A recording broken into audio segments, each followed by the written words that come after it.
Aqui a partir do versículo 4. Primeira carta de Paulo aos Coríntios, capítulo 12, a partir do versículo 4. Ora, há diversidade de dons, mas o Espírito é o mesmo. E há diversidade de ministérios, mas o Senhor é o mesmo. E há diversidade de cooperações, mas é o mesmo Deus que opera tudo e em todos. Mas a manifestação do Espírito é dada a cada um para o que for útil. Amém? Amém. Irmão, a gente já fizemos estudos sobre os dons espirituais, fizemos estudos sobre os frutos do Espírito, as obras da carne, mas hoje eu vou falar de outros dons. Não são os dons a quais nós estamos acostumados a falar na igreja, que geralmente a gente gosta de falar dos dons, né, de cura, os dons de cura, né, a profecia, a variedade de línguas, mas existem outros dons extremamente necessários na igreja, e eu digo que sem esses dons a igreja ela é incompleta, é precisa. Eu chamo de dons de serviços ou dons diaconais. São os dons a qual nós servimos a igreja. Por isso que Paulo disse aqui: há diversidade de ministérios, mas o Senhor é o mesmo. Em algumas Bíblias falam: há diversidade de serviços, porque é serviço. São coisas que Deus entrega esse dom, esse presente, né? Que o dom é um presente que Deus nos dá, não é nosso, né? A gente não é algo natural, não é um talento natural nosso. Não, é um presente de Deus para nossas vidas. Se não fosse o Espírito Santo do Senhor, nós seríamos incapazes de exercer esse dom para a igreja e às vezes até mesmo para o mundo. Amém? Vamos aprender algum desses dons? A primeira lista está em Romanos, capítulo 12, o versículo 5 a 8. Carta de Paulo aos Romanos, o capítulo 12, versículo 5 a 8. Não vou falar todos, porque alguns nós já ensinamos, então vamos ensinar alguns que nós não ensinamos. Assim como nós, que somos muitos, somos um só corpo em Cristo, mas individualmente somos membros uns dos outros, de modo que, tendo diferentes dons, segundo a graça que nos é dada, ou seja, a gente não merece, mas Deus nos deu. Se é profecia, seja ela segundo a medida da fé. Então, quando eu falei que o dom, ele é um presente de Deus, a gente não consegue fazer aquilo se não fosse o Espírito de Deus nos capacitando. É possível alguém profetizar sem o Espírito Santo de Deus?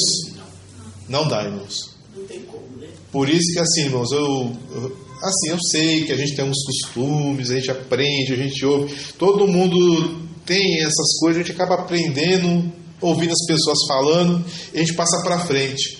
Não recomendo nunca você falar: profetiza sua bênção. Deus mandou. Entendeu? Profetiza a sua bênção.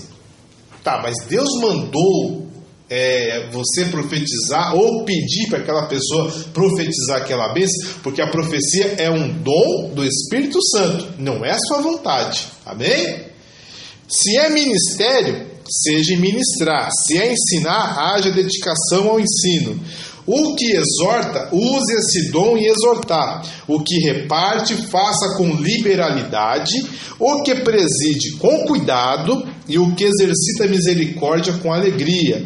Também há uma outra lista, em 1 Coríntios, capítulo 12, versículo 28.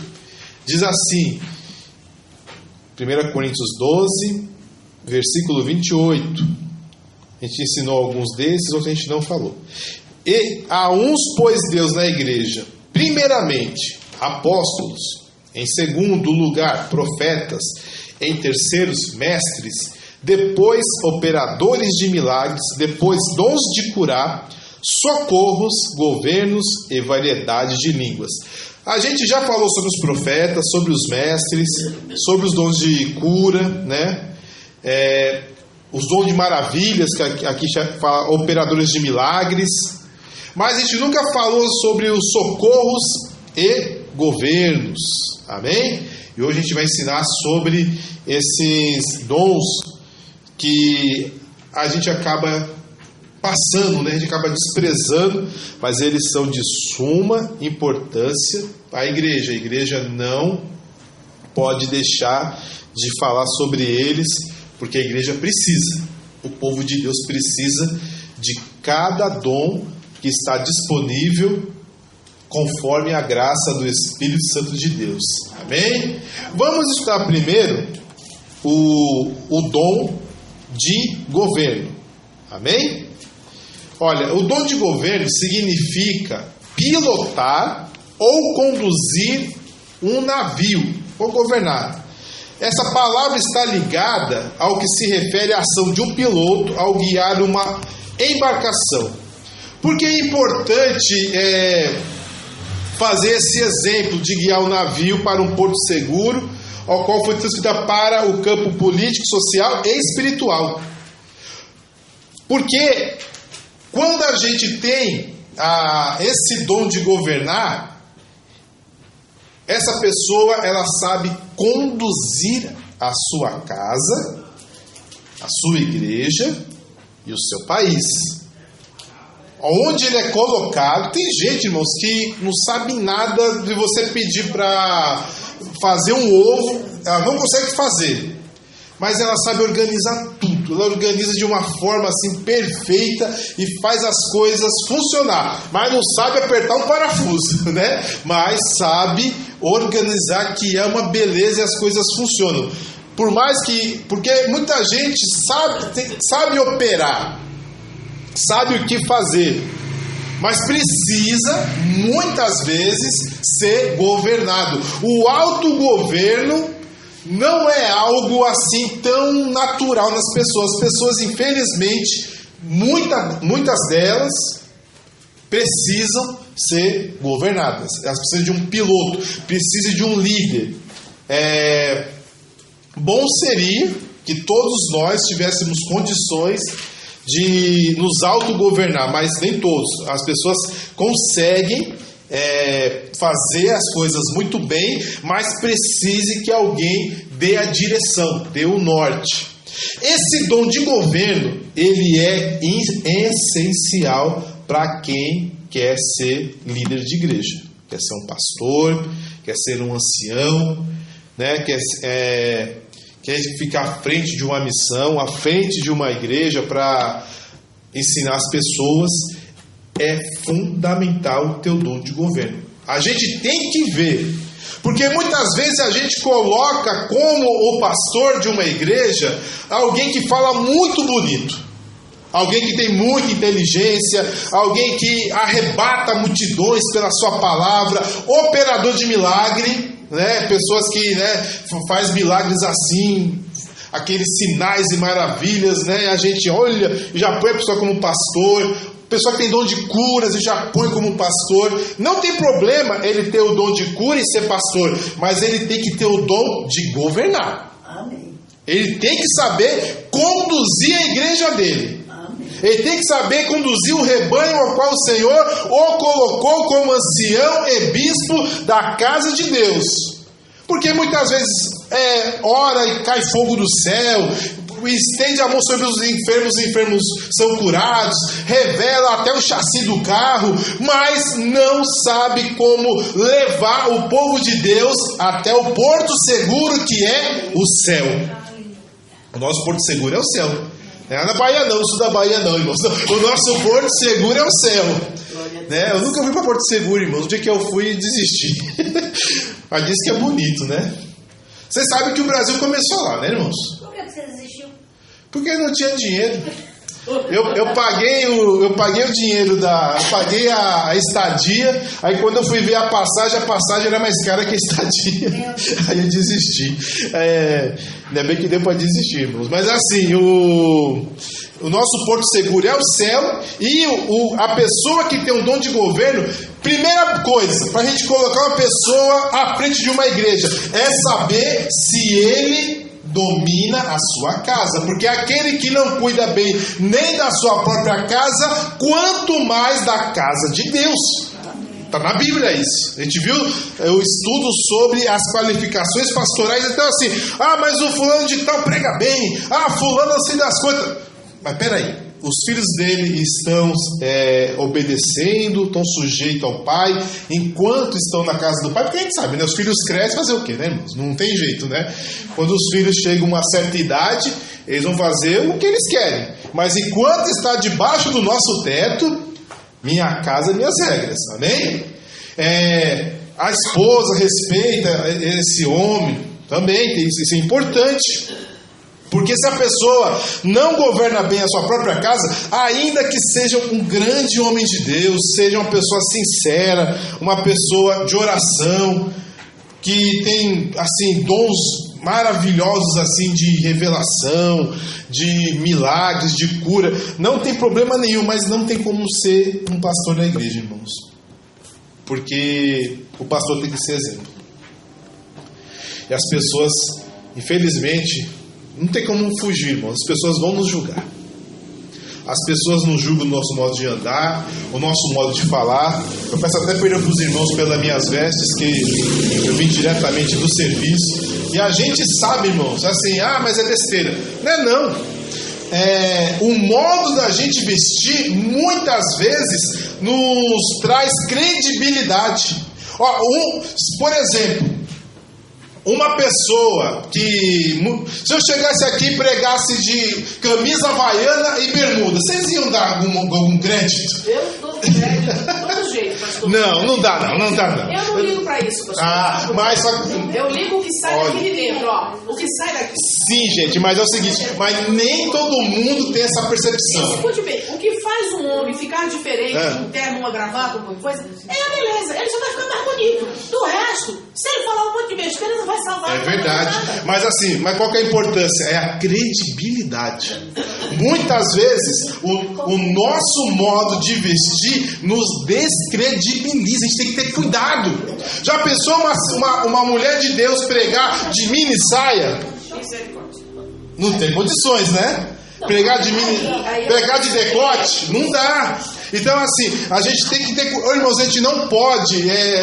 Vamos dizer assim, o que importa é que eu fale a verdade. Mas, por exemplo, se uma igreja muito conservadora, né? Se uma igreja muito conservadora me chamar para eu pregar, e eu sei que lá os irmãos têm toda uma regra de vestimenta, irmãos, ou eu não vou, né? Ou eu não vou para falar, irmão, eu não consigo andar essa roupa, eu não consigo andar igual um pinguim de terno e gravata, eu não vou. Ou então eu vou, né? E eu vou respeitar a igreja para que não por causa da minha roupa a pessoa venha deixar de receber a palavra de Deus. Porque Paulo falou assim, se por causa de carne a pessoa vem se escandalizar, eu nunca mais como carne. Não é verdade? Então a gente tem que ter cuidado, né? Porque às vezes não é pecado, né? Não tem nenhum problema. Eu acho complicado, assim, pela nossa cultura, irmãos, eu acho complicado alguém chegar de bermuda e pregar aqui, entendeu? Bermuda é roupa de praia, né? Não é roupa do dia a dia, né?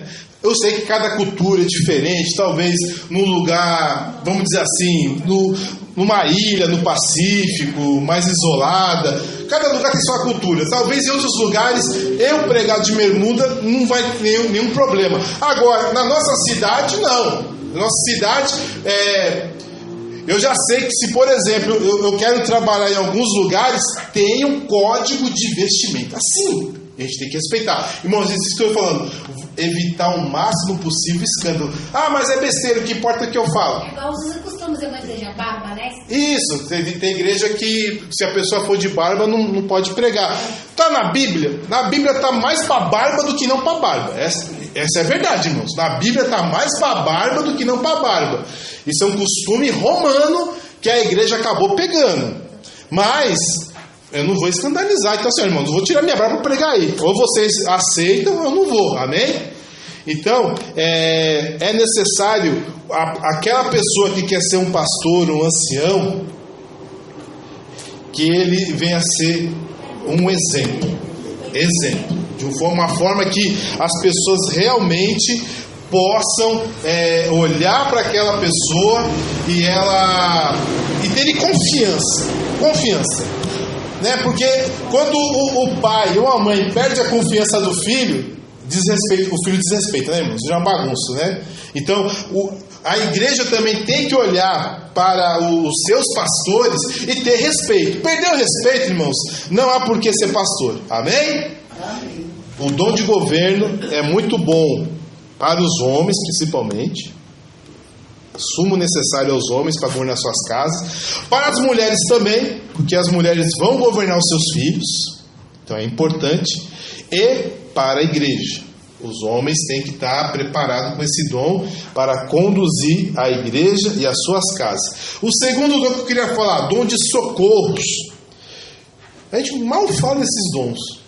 Olha, quer dizer tomar sobre si a carga de outra pessoa. A ideia é de pegar algo que está pesando em alguém, a dificuldade, a necessidade, para aliviar o fardo dessa pessoa. Essa tomada de fardo é, na verdade, um ato de auxílio ou socorro. São aqueles crentes que sempre ajudam os necessitados. Porque a Bíblia diz assim: acudi aos santos nas suas necessidades e exercei a hospitalidade. Romanos 12:3. Porém sabemos que os que têm esse dom, há uma inclinação maior em se desdobrar a tomar a carga dos outros. Dentro do ministério, quem tem que ter esse dom? É um ministério importante na igreja. Algumas mulheres fazem. Os intercessores, né, pastor? Diácono. Os intercessores. Não, diácono. Pela Bíblia, diácono, porque o diácono é aquele que serve a igreja. Eles foram levantados lá em Atos 6 para eles servirem as mesas. Então a lei tem uma diácona. É diaconisa? Diaconisa. Então, é aquela pessoa assim que, nesse caso, né, você vê que a pessoa está precisando e você alivia aquela dor dela. Alguém está doente, você vai lá e visita. Alguém está precisando pagar uma conta, você vai lá e paga a conta dela. Porque está pesado, sabe? É um fardo pesado pagar aquela conta. Irmãos, eu quero exortar os irmãos em nome de Jesus. A igreja precisa. Eu não sei se esse dom ele é opcional. O diácono é obrigatório. Mas eu acho que toda a igreja, como diz aqui Paulo, acudir aos santos, ajudai aos santos nas suas necessidades. Irmãos, se a pessoa está precisando, irmãos, a gente não pode fechar a nossa mão.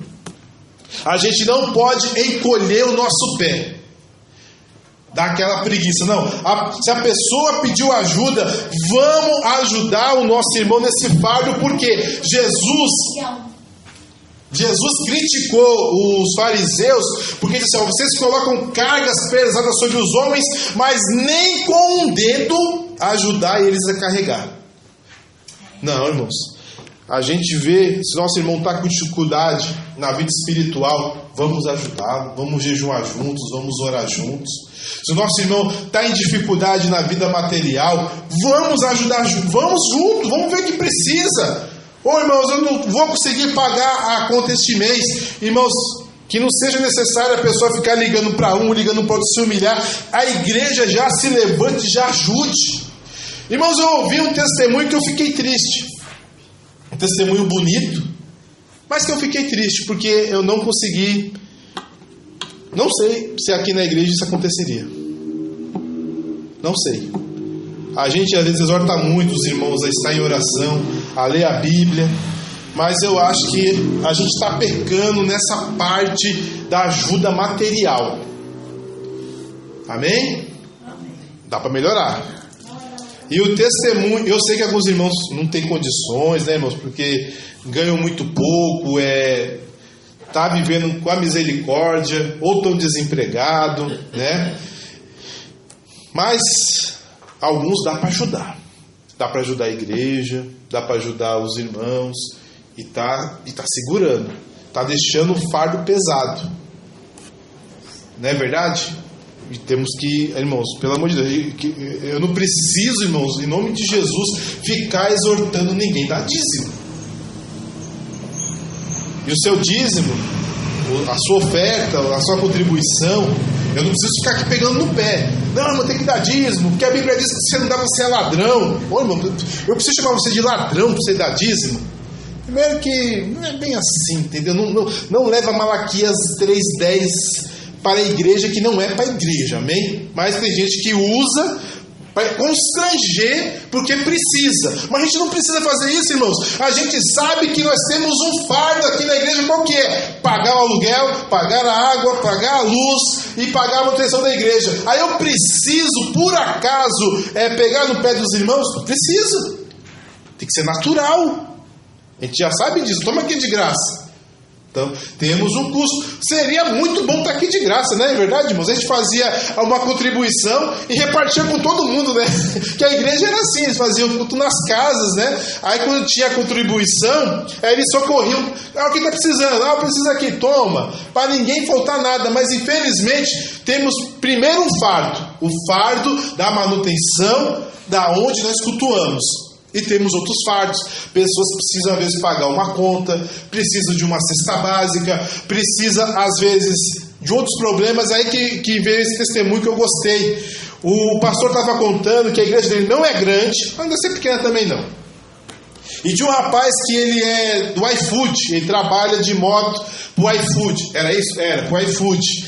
E ele comprou uma moto, financiou a moto para trabalhar no iFood. Os bandidos roubaram. Aí ele contou o testemunho: irmãos, que os irmãos oram por mim, eu estou muito fraco na fé. Eu acabei de comprar a moto, estou pagando financiamento e os bandidos roubaram a minha moto. Aí sabe o que os irmãos fizeram? Sem contar para ele, sem contar nada, e ele também não pediu nada. Os irmãos levantaram uma vaquinha e compraram uma moto para ele usar. Glória a Deus. E ele pôde trabalhar e pagar as contas dele e pagar o financiamento da moto roubada. Mas os irmãos de forma voluntária fizeram isso. Irmãos, que ninguém de nós vamos precisar pedir nada. É aquilo que eu falei: sentiu de Deus, faça. Não pergunta não. Vem com essa não, que às vezes Deus está tocando no seu coração, aí você não quer dar, aí você vai fazer o seguinte: olha, eu vou ligar pro irmão. Ô irmão, precisa de alguma coisa? Irmão, se Deus tocou, talvez as pessoas nem precisem na hora, mas dê. É Deus mandando. Amém? Talvez a pessoa nem sabe que precisa, mas na hora que você dá, no outro dia ou em poucas horas depois, a pessoa vai precisar. O que Deus toque, irmãos, faça.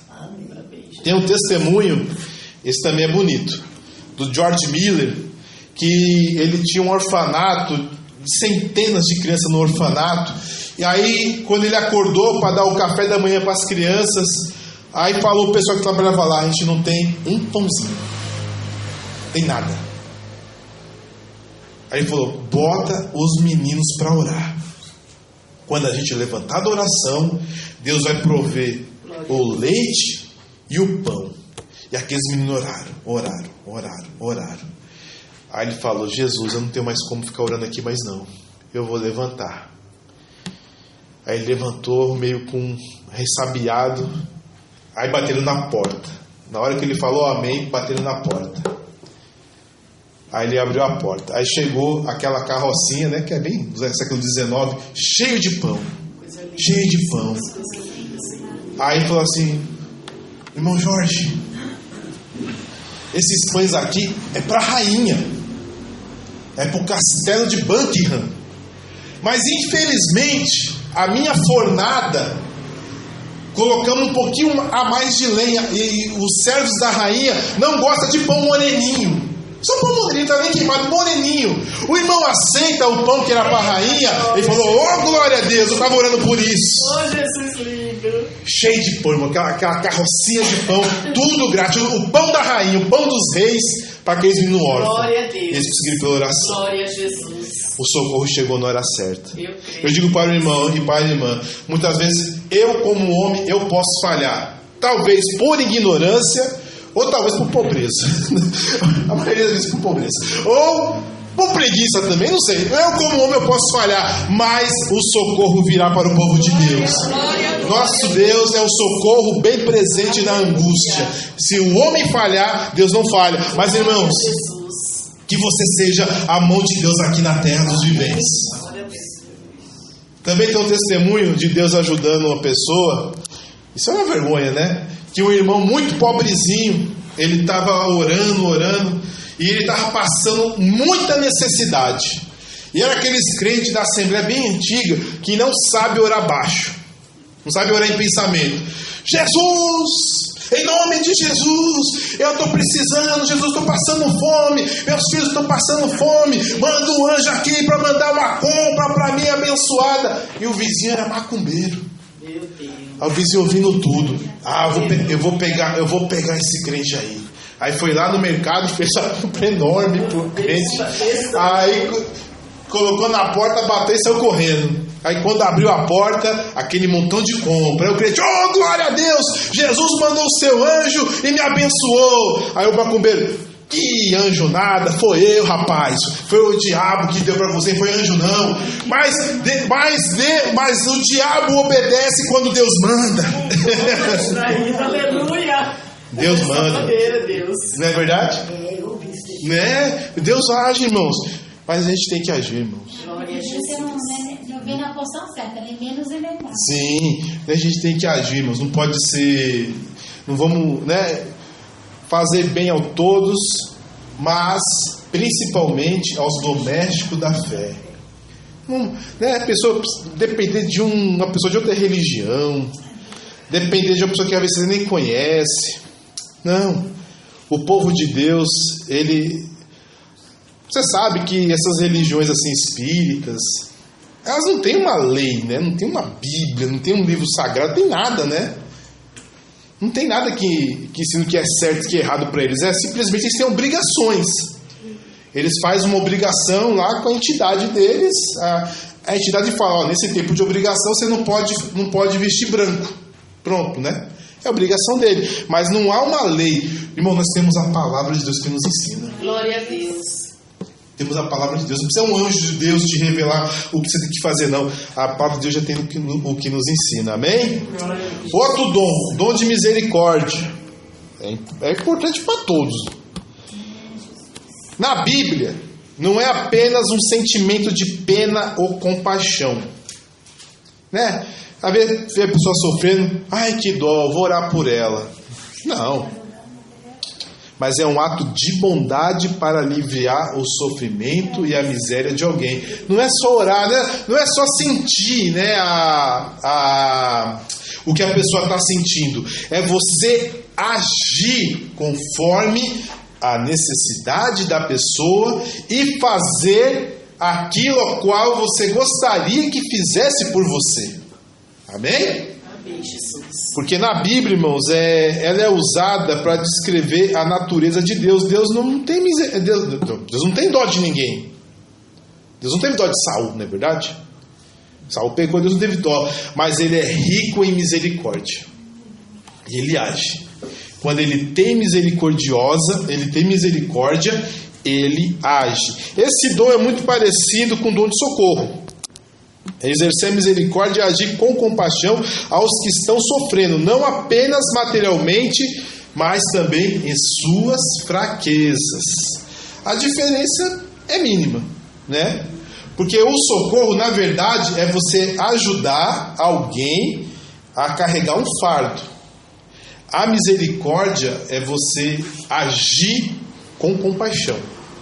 A pessoa está precisando, você age com compaixão para estar junto dela, agir com as suas fraquezas, no que ela está sofrendo. Aí você age com compaixão, é o agir, não é simplesmente um ajudar, é agir mesmo. E muitas vezes fazer mais do que deveria, não é só um auxílio. Vamos dizer assim, o Bolsa Família, ele é um auxílio, né? Pessoal, vai resolver a vida de alguém, o Bolsa Família? Não resolve nada, né? Não, ajuda, né? Então, é um socorro, é uma ajuda. Você não vai passar fome. né? Aqueles referentes ficam só dependentes daquilo. Então, aí tá errado, né? Mas vamos dizer assim, uma pessoa realmente está precisando para não passar fome. É um auxílio. Mas o que seria a misericórdia? É eu ser um empresário e falar, você quer um emprego, vou te dar 10 mil por mês. Aí sim. Aí é misericórdia, né? Sim. Mas foi assim. Conheci um dono de mercado que socorreu minha irmã, deu emprego e socorreu. Ela foi separada, o marido abandonou. Ah, sim. E ficou um ano doando cesta básica. Ela tinha 3 filhos. Então, ele agiu com misericórdia. Eu acho que essa é a diferença. O socorro é um auxílio para ajudar, só para estar junto, sendo ajudar num fardo pesado. Agora, a misericórdia é o que Deus fez por nós. Eu não posso me salvar, mas Jesus, pela sua rica misericórdia, Ele me salvou. Ele não só me auxiliou. Eu vou tirar o Marcelo do vício, eu vou tirar o Marcelo dos pecados. Não, foi diferente. Ele morreu na cruz por mim, pagou o preço e me salvou. E eu não merecia. Então ele agiu. Ele agiu de uma forma definitiva. A misericórdia é agir de uma forma definitiva. Não é apenas uma ajuda para carregar o fardo, que a pessoa continua com o fardo, né? Mas é realmente você fazer o máximo pelaquela pessoa. Amém? O que reparte? Esse aqui a gente precisa, irmãos. Eita, dom de repartir. A palavra usada para descrever é o ato de compartilhar bens materiais com os necessitados. Eita, irmãos, isso aqui falta, hein? Irmão, mas está na Bíblia, a gente tem que repartir. As pessoas evitam repartir o que elas têm, irmãos. Eu vou ler aqui com os irmãos em 1 Coríntios, o capítulo 9. Diz assim a palavra do Senhor em 1 Coríntios, o capítulo 9. Qual o capítulo 9? Acho que é 2 Coríntios. Não, 2 Coríntios, irmão. 2 Coríntios, o capítulo. Aqui os dois é muito parecido. 2 Coríntios, capítulo 9. Versículo 6. E digo isto: o que semeia pouco, pouco também se fará. E o que semeia abundância, em abundância também se fará. Cada um contribua segundo propôs no seu coração, não com tristeza, por necessidade, porque Deus ama o que dá com alegria. E Deus é pus para fazer abundar em vós toda a graça, a fim de que, tendo sempre em tudo toda a suficiência, abundeis em toda boa obra. Conforme está escrito: espalhou, deu aos pobres, a sua justiça permanece para sempre. Ora, aquele que dá a semente ao que semeia e pão para comer, também multiplicará a vossa sementeira e aumentará o fruto da vossa justiça, para que em tudo enriqueçais para toda beneficência, a qual faz que por nós se deem graças a Deus. Amém? Então nós enriquecemos para ser beneficentes. Por isso que tem a beneficência portuguesa, né? Ela está aberta para beneficiar, ajudar as pessoas, né? Então, o dom de repartir é isso, é mais com dinheiro mesmo, irmãos. Você tem o seu dinheirinho, está ficando rico, aí que você faz, vou juntar para comprar um carro novo. Não. E se alguém precisa? Não é verdade? O seu sonho é de um carro novo, ou você vai ajudar o seu irmão necessitado? O que eu digo para os irmãos, não é um mandamento bíblico você repartir. É uma recomendação. O dinheiro é seu. Você trabalhou, você se esforçou, deixou o seu tempo, o seu serviço, e você pode fazer o usufruto deste seu dinheiro, não tem problema nenhum. Só que pela palavra de Deus a gente tem que entender que nada é nosso. Porque se você cair numa cama, você vai trabalhar como? Se você ficar doente, você vai trabalhar como?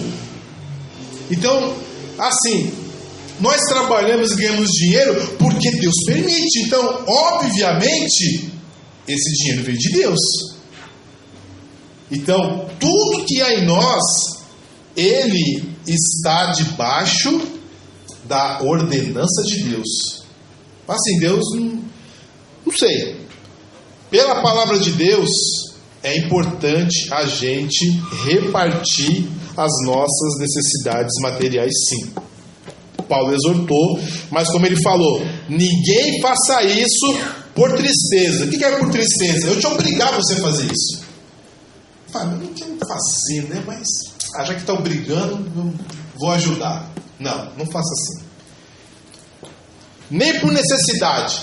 Não quero, para não pegar mal para mim, né? Ou assim, eu vou ajudar, mas espero que Deus depois me recompensa. Deus te pague, que Deus me pague mesmo. Né? Não, irmãos. A gente tem que fazer com alegria. É repartir com alegria. Então, isso evoca a nossa ideia de generosidade e de comunhão. É o nosso irmão. Se o nosso irmão da carne, alguns não merecem, não. O nosso irmão irmão da carne. E cunhado também não merece também, não. Mas estou brincando. Não. Cunhado não precisa. Mas vamos lá. Se nosso irmão na carne, obviamente, né, nosso irmão, nossa mãe, nosso pai precisa, a gente jamais iremos fechar a nossa mão para a necessidade do nosso pai e principalmente da nossa mãe, né? Nosso pai e mãe, a gente jamais iremos fechar a nossa mão para não repartir para nossos pais, porque assim nós honraremos a pai e mãe e seremos abençoados, é o mandamento de Deus e é natural. Uma pessoa que tem a natureza de não ajudar a própria mãe, o próprio pai, misericórdia, né? E aquele que não cuida dos seus, principalmente seus familiares, negou a fé e é pior do que infiel. Só que a gente tem que ver cada um que está aqui, irmãos, não é da boca para fora, é como seu irmão mesmo. Tem que ver como seu irmão. E eu sei que tem pessoas folgadas, eu sei que tem pessoas que vão se aproveitar, e sobre isso a Bíblia é clara. A Bíblia é muito clara quando a pessoa não tem necessidade, e como a irmã falou, né, tem gente que quer viver de Bolsa Família, né? Tem gente que quer viver de auxílio. Aí Paulo falou assim, olha, quando for ajudar uma viúva, o que é uma viúva? É uma necessitada. Na época da Bíblia, a viúva não tinha INSS, não tinha BPC, não tinha LOAS, não tinha pensão, né? Ou o filho cuidava dela, ou ela voltava para a casa do pai dela, mas ela não tinha, com nossa realidade, ela não tinha como depender de ninguém. Ela tinha que depender dos outros, né? Familiar ou coisa assim. Mas algumas irmãs eram viúvas e não tinham ninguém. Aí ficava na mão da igreja. Mas que Paulo falou? Não. Vê se ela tem parente. E vê se é mais nova. Se for mais nova não dá não. Porque a tendência de uma mais nova é casar de novo.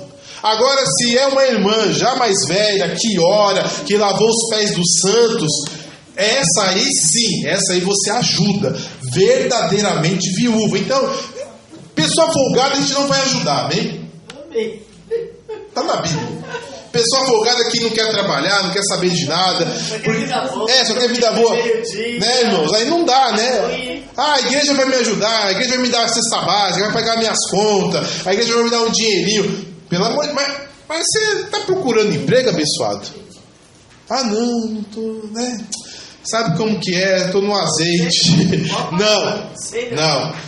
Agora, realmente, irmãos, uma pessoa que, sei lá, do nada perdeu, vamos dizer assim, uma pessoa é autônoma, aí teve um acidente, vai pagar como, né? Se não pagar seguro. Então a gente vai lá, ajuda essa pessoa. Então esse dom de repartir é de suma importância. Irmãos, a igreja precisa desses dons. Porque muitas vezes nós vamos para a igreja para se alegrar, para ser curado, para ouvir uma palavra, para cantar belos hinos, mas há almas chorando, há pessoas passando fome, há pessoas que precisam que você ande do lado, há pessoas que realmente elas não têm condições e a gente realmente tem que tomar o lugar dela e resolver o problema dela. E esses dons existem para a igreja, e a igreja precisa exercitar esses dons. O outro dom que eu queria falar é o dom de exortar. Aí eu peguei aqui na Bíblia, em Atos, o capítulo 11, o versículo 22. E chegou a fama dessas coisas aos ouvidos da igreja que estava em Jerusalém, e enviaram a Barnabé a Antioquia, o qual, quando chegou, viu a graça de Deus, se alegrou e exortou a todos a que permanecessem no Senhor com o propósito do coração. Também está na Bíblia também assim que em Atos 14, 22, assim, confirmando as almas dos discípulos, era Paulo e Barnabé, exortando-os a perseverarem na fé, dizendo que por muitas tribulações não é necessário entrar no reino de Deus. O que é o dom de exortação? Eu entendi o dom de exortação como alguém que pega no pé. Alguém que está pegando no pé, né? Que solta o cajado, né? Está me exortando, está me dando cajadada. Mas na Bíblia é um incentivo. É aquela pessoa que incentiva. Um pastor, foi pouco tempo pastor meu, ele teve que trabalhar, ele não conseguiu mais ser pastor nosso. Ele falou que quando ele se converteu, a pessoa que levou ele para a igreja, todo dia que tinha culto, chegava 1 hora antes do culto na casa dele e falava: irmão, vamos para a igreja. Mas todo dia, até o dia que não precisou mais chamar. Essa pessoa é uma pessoa que exorta, está incentivando. Então, o que é um exortador? É aquela pessoa que incentiva a igreja a estar mais em oração, a igreja estar mais em jejum, a igreja ler mais a palavra, a igreja vigiar mais. Aquela pessoa que incentiva a igreja a perseverar na fé. Não é só dar cajadada, mas incentiva. Né? Porque o Barnabé chegou em Antioquia, ele se alegrou e incentivou: olha, continuem assim. Continuem nessa fé, permaneçam no Senhor com um propósito de coração. Esse dom é necessário, sabe por quê? Porque a gente muitas vezes nos desanimamos, não é verdade? E precisamos de pessoas que nos animem, que tem um bom testemunho e falam: não, é assim mesmo, mas você vai vencer. Você está sofrendo, mas você vai vencer em nome de Jesus. É com muita tribulação que se chega no reino do céu. É assim mesmo, mas nós vamos conseguir. Então é a pessoa que incentiva. E tem que ter um bom testemunho. Aquele que exorta, a Bíblia, como diz aqui na palavra do Senhor, o que exorta, use esse dom em exortar. Ou seja, ele tem que ser constante, né? Não pode de vez em quando incentivar as pessoas a estar na fé, depois parar, incentivar. Não, tem que ser uma constância. Não, vamos continuar firme. E esse dom, irmãos, é de suma importância para a igreja, porque a igreja às vezes passa por problemas seríssimos de enfermidades, desemprego, problema familiar. E Deus levanta, Ele tem levantado pessoas para nos exortar, nos incentivar a continuar na fé. Glória a Deus, aleluia, Jesus. A nossa breve e momentânea tribulação não se há de comparar com a glória que há de ser revelada. Aleluia, Jesus, aleluia. Hoje nós sofremos, é difícil, mas irmãos, é que nós estamos num mundo que não é nosso. Essa casa, esse mundo, não é nosso. A gente não é bem-vindo aqui, sabe? A gente não é bem-vindo aqui, né? Nunca fomos. Mas o Senhor tem o melhor para nós. Glória a Deus. O Senhor nos preparou um lugar. Mas temos que passar aqui, né? Tem que passar por Samaria, não tem jeito. Tem que passar pelo deserto para chegar em Canaã, não tem jeito. Mas temos que ser como Caleb, filho de Jefoné, e Josué, filho de Num. Chegaram lá, pegaram aqueles cachos enormes de uva, que teve 2 homens para carregar os cachos. Cacho que vai desse tamanhozinho, né, irmão? Imagine o tamanho do cacho para 2 homens levar. Coisa linda, Jesus, coisa linda. Aí 10 dos 12 falaram: não, tem um gigante, a cidade é murada, aqui consome as pessoas. Aí falou Caleb e Josué: não, são gigantes, mas eles não têm Deus, o Senhor é conosco, a gente vai tomar essas cidades, a gente vai comer da nossa uva, vamos comer da nossa vinha, vamos estar num lugar que manda leite e mel. Não tem mais, o Senhor é conosco. É difícil, mas o Senhor é conosco. Glória a Deus. Esse é o exortar. É difícil mesmo, não é fácil ser crente não, é luta. As pessoas nos angustiam, as pessoas nos injuriam, temos dificuldades, Mas o nosso Deus é fiel. mas temos que continuar, irmãos. Glória a Deus. E que o Senhor levante mais e mais exortadores para que possamos. E o exortador tem que também ser exemplo, né? Porque às vezes é fácil falar, né? É fácil falar, o problema é o dia a dia, né? O dia a dia que é difícil, mas é um dom.